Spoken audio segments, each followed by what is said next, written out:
بسم الله الرحمن الرحيم. الحمد لله وكفى وسلام على عباده الذين اصطفى. أما بعد فأعوذ بالله من الشيطان الرجيم. بسم الله الرحمن الرحيم. إن الصفا والمروة من شعائر الله. صدق الله العظيم. درود شریف اللهم صل على سيدنا محمد وعلى آل سيدنا محمد وبارك وسلم.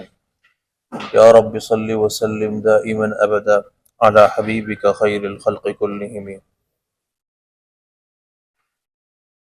محترم پیارے بھائیوں اور بہنوں، اللہ رب العزت کا بہت احسان ہے کہ اللہ نے ہمیں اس سفر کے لیے قبول فرمایا۔ انسان زندگی میں بہت سفر کرتا ہے، لیکن زندگی کے کچھ سفر ایسے ہوتے ہیں جو بہت زیادہ یادگار بن جاتے ہیں اور بہت بابرکت اور بہت عظمت والے ہوتے ہیں۔ انہی میں سے ایک ہمارا یہ عمرے کا سفر ہے۔ کچھ لوگ ایسے ہوتے ہیں جو دیکھا دیکھی میں جذبات میں آ جاتے ہیں، تعلیمات نہیں سیکھتے، جو اس کی ہدایات ہیں وہ نہیں سیکھتے جو انتہائی ضروری ہوتی ہیں۔ تو اللہ رب العزت نے ہمیں اس عمرے کے سفر کے لیے قبول فرمایا۔ اس پر اللہ رب العزت کا جتنا شکر ادا کیا جائے کم ہے۔ عمرے کے ارکان بہت تھوڑے سے ہیں، انگلیوں پر گنے جا سکتے ہیں۔ احرام باندھنا، طواف کرنا، سعی کرنا، حلق کرنا، لیکن جو عمرہ ہے وہ اصل دل کے جذبات کا نام ہے کہ ہمارے دل کے اندر کا کیفیت پیدا ہو جائے، کیفیت کے ساتھ ہم عمرہ کریں۔ حضرت مالک بن دینار رحمۃ اللہ علیہ بہت بڑے عالم گزرے ہیں۔ وہ ایک مرتبہ اپنے گھر کے دروازے پہ کھڑے تھے، انہوں نے دروازہ کھولا تو بہت تیز دھوپ تھی، باہر بہت زیادہ لو چل رہی تھی اور گرم ہوائیں چل رہی تھی، دور تک کوئی نظر نہیں آ رہا تھا دھوپ کی وجہ سے۔ انہوں نے دیکھا کہ سامنے سے ایک جانور آ رہا ہے۔ جب وہ قریب آیا تو نظر آیا کہ وہ جانور نہیں ہے، ایک معذور انسان ہے جس کے پیر نہیں ہیں اور وہ گھسیٹتا گھسیٹتا آ رہا ہے۔ حضرت نے اس سے معلوم کیا کہ بھائی ایسی کیا چیز ہے کہ جس چیز نے تمہیں اتنی کڑک دھوپ میں باہر نکال دیا اور تم کہاں جا رہے ہو اتنی گرمی میں؟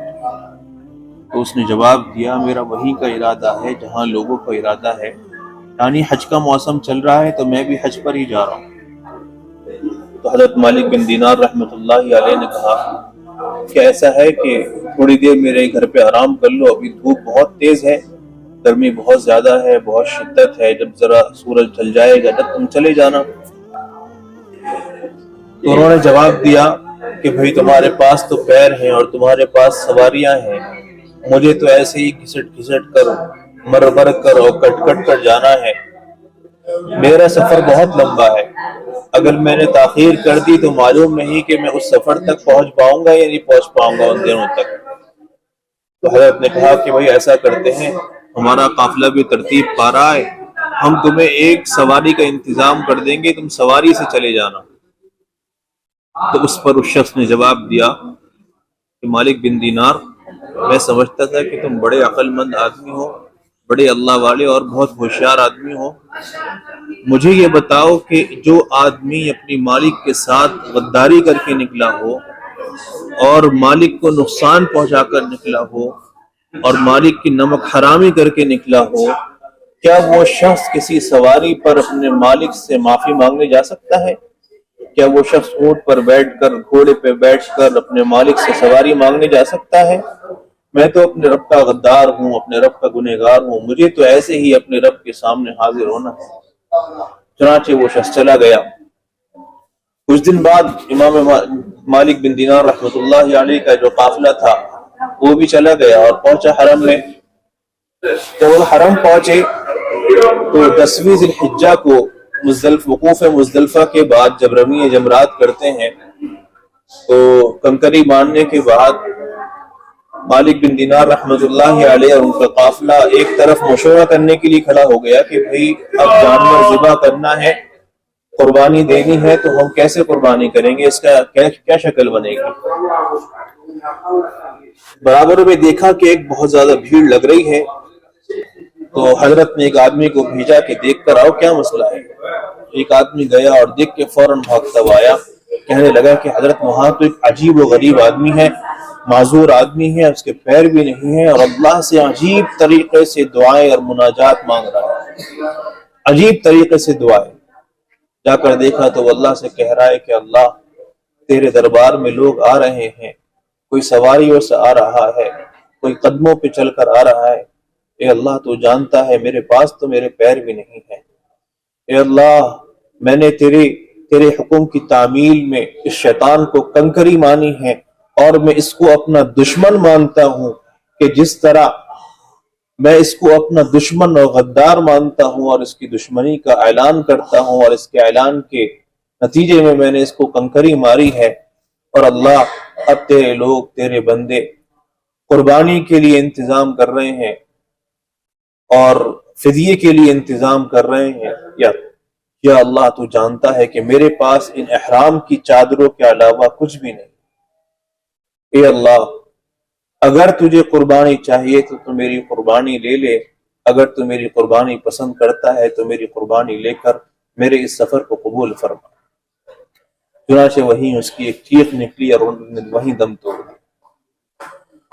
جب اللہ کے دربار میں ایسی کیفیت والے لوگ جا رہے ہیں اور جاتے ہیں اور گئے ہیں تو ہماری کیا حالت، ہم کس صف میں کھڑے ہوں گے؟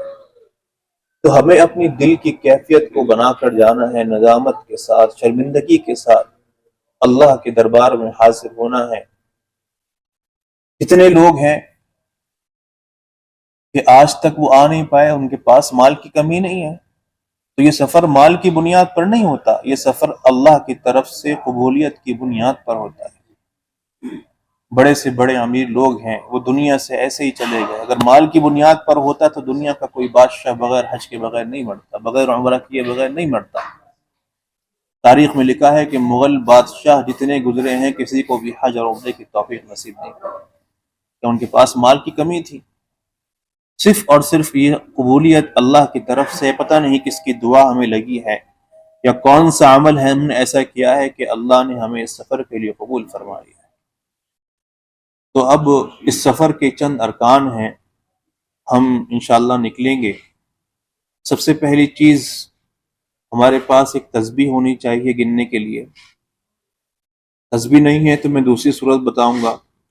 تسبیح ایسی ہو کہ اس کا دانہ اتنا ٹائٹ ہو کہ اگر وہ اوپر ایک دانہ ہم کریں، ایک چکر کے بعد پھر دوسرا دانہ کریں، تو ایسا نہ ہو کہ دوسرے دو دانے خود بخود تشریف لے آئیں نیچے، کہ بھئی یہاں تو بہت برکت ہو رہی ہے، دو چکر کریں اور 4 چکر ہو گئے، تو ایسی برکت نہیں چاہیے یہاں پر۔ تو سب سے پہلے ہم یہاں سے نکلیں گے، حرم کی طرف جائیں گے، اور جیسے ہی ہم حرم کے اندر داخل ہوں گے تو اعتکاف کی نیت کریں گے، مسجد میں داخل ہونے کی دعا پڑھیں گے اور اپنی نگاہوں کو نیچی کریں گے، کیونکہ جب تک حرم پر پہلی نظر نہیں پڑے گی اپنی نگاہوں کو نیچے کریں گے۔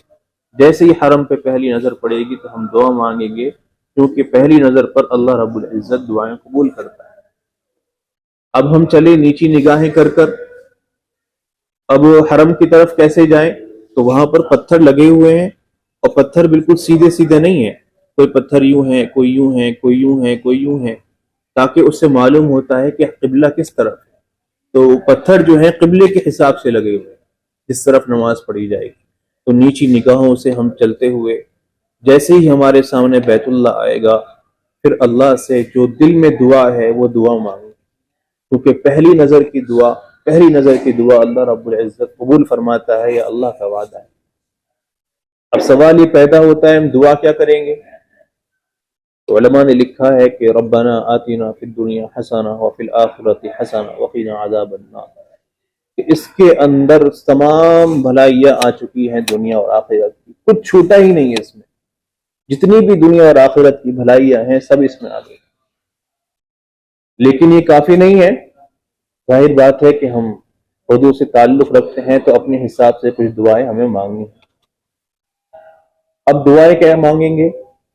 امام ابو حنیفہ رحمۃ اللہ علیہ جب ان کی نظر پہلی مرتبہ کا بیت اللہ پہ پڑی تو انہوں نے دعا کی اللہ مجھے مستجاب الدعوات بنا دے۔ مستجاب الدعوات کا مطلب کیا ہے کہ اللہ میں جتنی بھی دعائیں مانگوں ہمیشہ میری دعاؤں کو قبول فرما دے، میں ایسا بن جاؤں کہ میں جب ہاتھ پھیلاؤں تو میری دعا قبول ہو۔ تو اللہ سے جو دل میں آئے اس وقت خوب رو کر گڑ گڑا کر اللہ سے دعائیں مانگیں، کیونکہ وہ وقت ایسا ہے کہ اللہ اس وقت میں ہر دعا کو قبول فرما لیتا ہے۔ اب ہم نے اللہ سے دعا کر لی، دعا کرنے کے بعد سب سے پہلے ہم جائیں گے طواف کے لیے۔ جب ہم پہنچیں گے حجر اسود کے سامنے، وہاں گرین لائٹ ہے، گرین لائٹ پہ پہنچنے کے بعد ہم پہلے استقبال قبلہ کریں گے، کانوں تک ہاتھ اٹھائیں گے، عورتیں کندھوں تک اٹھائیں گے، اٹھانے کے بعد اپنے ہاتھ کو چھوڑ دیں گے بسم اللہ اللہ اکبر کہہ کر، پھر دوسری مرتبہ ہاتھ اٹھائیں گے بسم اللہ اللہ اکبر کہہ کر، اس کے بعد پھر حجر اسود کا بوسہ دیں گے جیسے استلام کہتے ہیں اس طرح، اور اس میں آواز نہیں ہونی چاہیے، بالکل آہستہ سے اب بغیر آواز کے استلام کرنا ہے۔ تو اس کے بعد ہم طواف شروع کریں گے۔ طواف شروع کرنے سے پہلے ہم اس بات کو طے کر لیں کہ ہمیں ملنا کہاں ہے، اگر کوئی بچھڑ جائے۔ ایسا نہ ہو کہ ہم پہلے چکر میں ساتھ تھے، دوسرے میں ساتھ تھے، اب تیسرے چکر میں بچھڑ گئے تو ہم تیسرے چکر میں لوگوں کو ڈھونڈنے میں لگ جائیں، اللہ کو ڈھونڈنے آئے تھے لوگوں کو ڈھونڈنے میں لگ جائیں۔